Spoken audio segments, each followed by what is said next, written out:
Everyone has a code or an ethos. The military live by a very strong ethos: God, country, family. You are in the beginning stages of building your code.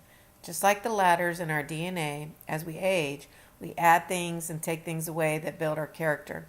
Some characteristics we do not get to pick, such as laughing like your mom or walking like your dad. Then there are others we do get to choose, such as how we speak, dress, act, and what we believe in. All of these help us build our ethos, or code. Self-discipline is one ladder on your character-building road. Self-discipline is characterized as the correction or regulation of oneself for the sake of improvement. The choices we make about using offensive language, disparaging labels, and slurs can either build our ethos in a positive way or break it down in a negative way. What do you want your code to be? What is offensive to others may not be offensive to you. Yes, we all have the freedom of speech that is protected by our constitutional right. However, a free society must also be an ethical one. How do you know when it's right and when it's wrong? Certain environments can help predict when it's okay and when it's not. Again, we are back to building your code. There is a line we cross sometimes which involves the use of language towards another person or group. Here are some reasons for using offensive language in a negative way. Trying to impress your friends. Gossiping. Putting down another person, most likely because they are better than you at something. Because we are angry at something entirely different, that anger gets directed towards another person. Or simply because we can. Self-discipline and recognizing your environment can greatly help with this decision and when it's okay to speak your mind. Learning to hold your tongue is a life skill. Your activities with this lesson will help you understand more about environments and proper use of language.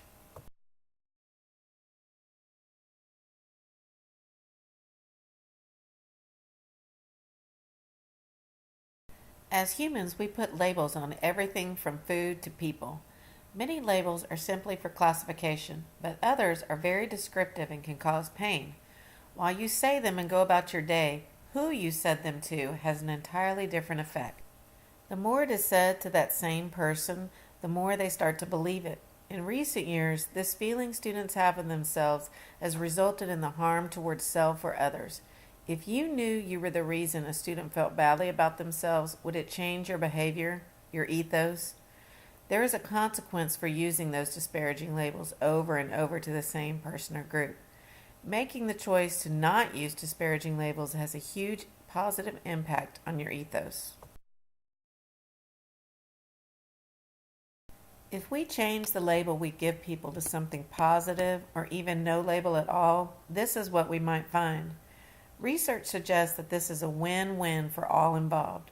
The more positive we are to ourselves and others, the better we feel. This in turn will affect those around you. A disparaging slur is an insulting remark. There are several types of disparaging slurs and can show up in many forms. Oftentimes people present them as jokes. This type of behavior embeds your ethos, your code, with hate. The more you do it, the more you teach yourself to hate, which builds aggression.